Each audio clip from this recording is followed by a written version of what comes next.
Friends டிஎன்பிஎஸ்சியிலேருந்து பாருங்கள் சிடிஎஸ்சியில் தான் வந்து உங்களுக்கு இந்த வேலைவாய்ப்பு வந்திருக்கு. மொத்தமாக ஒரு 47 விதமான டைப்பில் வந்து போஸ்டிங்ஸ் வந்திருக்கு.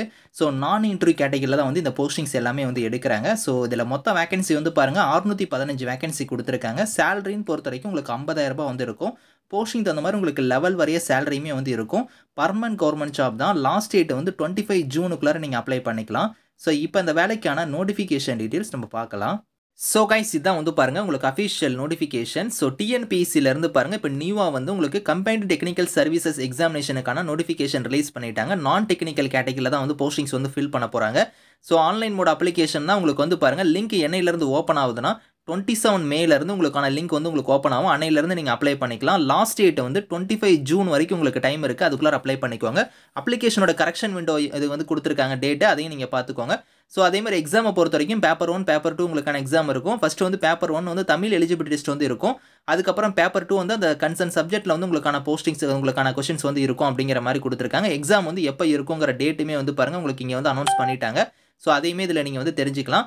ஸோ அதே மாதிரி வந்து பாருங்கள் உங்களுக்கு வந்து இதில் என்னென்ன டைப்பில் வந்து போஸ்டிங்ஸ் வந்து இருக்க போகுதுன்னா, ஸோ இங்கே கொடுத்துருக்காங்க பாருங்கள் அசிஸ்டன்ட் இன்ஜினியரில் வந்து civil category, junior planner, assistant இன்ஜினியர்லேயே இன்னொரு கேட்டகரி, ஸோ அதுக்கப்புறம் வந்து executive officer, assistant electrical inspector, so அதுக்கப்புறம் அசிஸ்டன்ட் இன்ஜினியரில் வந்து பாருங்கள் சிவில் எலக்ட்ரிக்கல் எக்ஸ்டென்ஷன் அக்ரிகல்ச்சர் ஆஃபீஸரில் வந்து கொடுத்துருக்காங்க.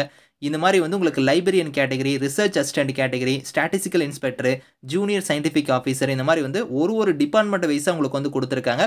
அதாவது சில்ட்ரன் வெல்ஃபேர் டிபார்ட்மெண்ட்டாக இருக்கட்டும், Tamil Nadu power finance and infrastructure டிபார்ட்மெண்ட்டாக இருக்கட்டும், அர்பன் ஃபினான்ஸ் அண்ட் இன்ஃப்ராஸ்ட்ரக்சர், இந்த மாதிரி வந்து லா டிபார்ட்மெண்ட்டு, ஏகப்பட்ட டிபார்ட்மெண்ட்டில் வந்து உங்களுக்கான போஸ்டிங்ஸ் வந்து ஃபில் பண்ணுறாங்க. மொத்தமாக வந்து 47 டைப்பில் வந்து உங்களுக்கான போஸ்டிங்ஸ் வந்திருக்கு. மொத்த வேகன்சி வந்து பாருங்கள் 615 வேகன்சி கொடுத்துருக்காங்க. சேலரியுமே pay level 10, pay level 12, pay level 13, 15, 18 இந்த மாதிரி வந்து ஸோ பே லெவல் படி உங்களுக்கான சேலரியுமே வந்து பாருங்கள் இங்கே தனித்தனியாக போஸ்டிங் வைஸாக உங்களுக்கு வந்து இருக்கும். நீங்கள் செக் பண்ணிக்கலாம். ஏஜை பொறுத்த வரைக்கும் மினிமம் வந்து உங்களுக்கு வந்து பாருங்கள் இங்கே 21 கொடுத்துருக்காங்க. அது வந்து பாருங்கள் அதர்ஸ் கேட்டகரியாக இருக்கிறீங்க அப்படின்னா வந்து மேக்ஸிமம் வந்து 32 வரைக்கும் அப்ளை பண்ணலாம். அதே நீங்கள் வந்து பாருங்கள் இங்கே கொடுத்துருக்காங்க மீதி இருக்கிற கேட்டகரிக்கெலாம் நோ மேக்ஸிமம் ஏஜ் லிமிட்னே சொல்லியிருப்பாங்க. அதாவது BC, MBC, BCM, SC, ST இவங்களுக்குலாம் வந்து பாருங்கள் நோ மேக்ஸிமம் ஏஜ் லிமிட்னே கொடுத்துருக்காங்க. ஸோ அதை வந்து நீங்கள் இதில் செக் பண்ணிக்கலாம். ஸோ ஒரு கேட்டகரிக்கும் வந்து பார்த்தீங்கன்னா உங்களுக்கு இதில் பர்டிகுலர் கேட்டகரிக்கு மட்டும் உங்களுக்கு ஏஜில் வந்து பாருங்கள் உங்களுக்கு இதில் வந்து நோ மேக்ஸிமம் ஏஜ் லிமிட் கிடையாது அப்படிங்கிறத கொடுத்துருக்காங்க. அதாவது அசிஸ்டன்ட் இன்ஜினியர் எலக்ட்ரிக்கலில் வந்து பாருங்கள் அந்த போஸ்ட் கோட் வந்து நீங்கள் நோட் பண்ணிக்கோங்க. அதுக்கெல்லாம் வந்து பார்த்தோன்னா நீங்கள் பிசி, எம்பிசி, பிசிஎம், டிசி இவங்க எல்லாரும் 34 வரைக்கும் அப்ளை பண்ணலாம். எஸ்சி, எஸ்டி, எஸ்சிஏ வரந்தால் 37 வரைக்கும் அப்ளை பண்ணலாம் அப்படிங்கிற மாதிரி கொடுத்துருக்காங்க. ஸோ பர்டிகுலர் கேட்டகரிக்கெலாம் வந்து பார்த்தீங்கன்னா உங்களுக்கு ஏஜ் வந்து உங்களுக்கு வந்து இருக்குது. அதை வந்து நீங்கள் செக் பண்ணி பார்த்துக்கோங்க.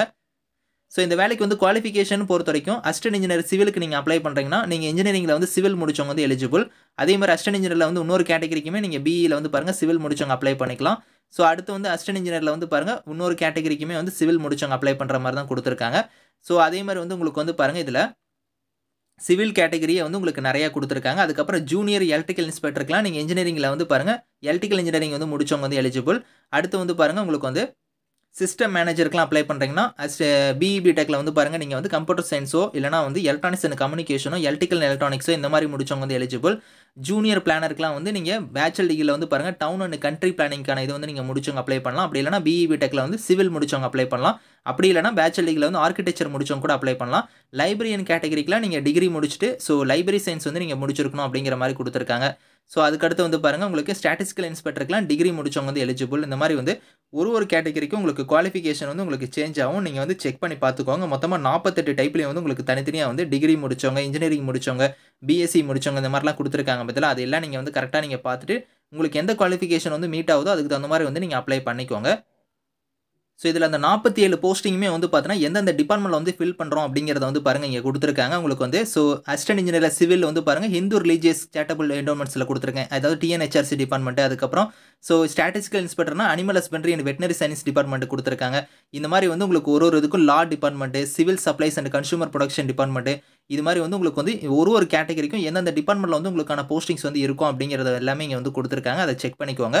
ஸோ இதில் எக்ஸாம் பொறுத்த வரைக்கும் பாருங்கள் உங்களுக்கு ஃபஸ்ட்டு வந்து அசிஸ்டன்ட் செக்ஷன் ஆஃபீஸருக்குலாம் ஸோ பார்ட் 1, பார்ட் 2 இதில வந்து உங்களுக்கான கொஸ்டின்ஸ் வந்து வரும். அது எந்த மாரி இருக்கும் அப்படிங்கிறத வந்து இங்க குடுத்துருக்காங்க. பேப்பர் 2 இருக்கும். அதுவும் இதில நீங்க செக் பண்ணிக்கலாம். இது மாரி வந்து ஒரு கேட்டகரிக்கும் உங்களுக்கு எக்ஸாம்க்கான பேட்டர்னுமே வந்து இங்க இருக்கு. நீங்க வந்து கரெக்ட்டா வந்து பார்த்துக்கோங்க. ஒன் பை ஒன்னா இதில செக் பண்ணிக்கோங்க. மொத்தமா வந்து 146 பேஜ் வந்து பார்த்தீங்கன்னா, இந்த நோட்டிஃபிகேஷன் இருக்கு. ஸோ இதில ஆன்லைன் மோட்ல தான் நீங்க அப்ளை பண்ண போறீங்க. டிஎன்பிஎஸ்சி exams.in இந்த வெப்சைட்ல போய் நீங்க ஆன்லைன்ல வந்து அப்ளை பண்ணிக்கலாம். ஸோ உங்களோட ஃபோட்டோலாம் வந்து பாருங்க, இந்த ஃபார்மேட்ல வந்து நீங்க கரெக்ட்டா அப்லோட் பண்ணணும். இந்த நேம் வந்து ஃபோட்டோ மேல வந்து உங்களோட நேம் வந்து மென்ஷன் பண்ணி, அது வந்து பார்த்தீங்கன்னா, அந்த டேட் எந்த டேட்ல வந்து நீங்க ஃபோட்டோ எடுக்கிறீங்களோ, அத வந்து நீங்க மென்ஷன் பண்ணணும். அது வந்து இந்த நோட்டிஃபிகேஷன் ரிலீஸ் ஆனதுக்கு அப்புறம் நீங்க எடுத்த ஃபோட்டோவா இருக்கணும். அதையும் நீங்க பார்த்துக்கோங்க. ஸோ அத வந்து இதில குடுத்துருக்காங்க கிளியரா. டேட் ஆஃப் பர்த்லாம் அதில போட்றாதீங்க அந்த ஃபோட்டோல. ஸோ இந்த நோட்டிஃபிகேஷன் நீங்க எப்போ ஃபோட்டோ எடுக்கிறீங்களோ, அதுக்கான டேட் தான் அதில மென்ஷன் பண்ணணும். ஸோ 38 மாவட்டத்திலயுமே வந்து உங்களுக்கு எக்ஸாம் சென்டர் வந்து இருக்கு. இதில நீங்க எந்த மாவட்டமோ அந்த மாவட்டத்த சூஸ் பண்ணி நீங்க எக்ஸாம் வந்து நீங்க அட்டெண்ட் பண்ணிக்கலாம். ஃபீஸ பொறுத்தவரைக்கும் எக்ஸாம் ஃபீஸ் வந்து உங்களுக்கு ரூ. 100 வந்து இருக்கும். அது டிஎன்பிஎஸ்சியோட ரூல்ஸ் படி உங்களுக்கு ரூ. 100 வந்து ஃபீஸு. ஸோ பேஜ் நம்பர் 51லருந்து உங்களுக்கு வந்து சிலபஸ்மே வந்து குடுத்துருக்காங்க. தமிழ் எலிஜிபிலிட்டிக்கு வந்து பாருங்க தனியா சிலபஸ் இருக்கு. அதே மாரி உங்களுக்கு சப்ஜெக்ட் ஓரியன்டடான சிலபஸ் எல்லாமே வந்து இங்க குடுத்துருக்காங்க. இதெல்லாம் நீங்க கரெக்ட்டா வந்து செக் பண்ணிக்கோங்க. இந்த நோட்டிஃபிகேஷன், அப்ளை லிங்க்ஸ் எல்லாமே வந்து கீழ குடுக்குறேன். ஸோ விருப்பமும் தகுதியும் இருக்கிறவங்க அப்ளை பண்ணிக்கோங்க. Thank you friends.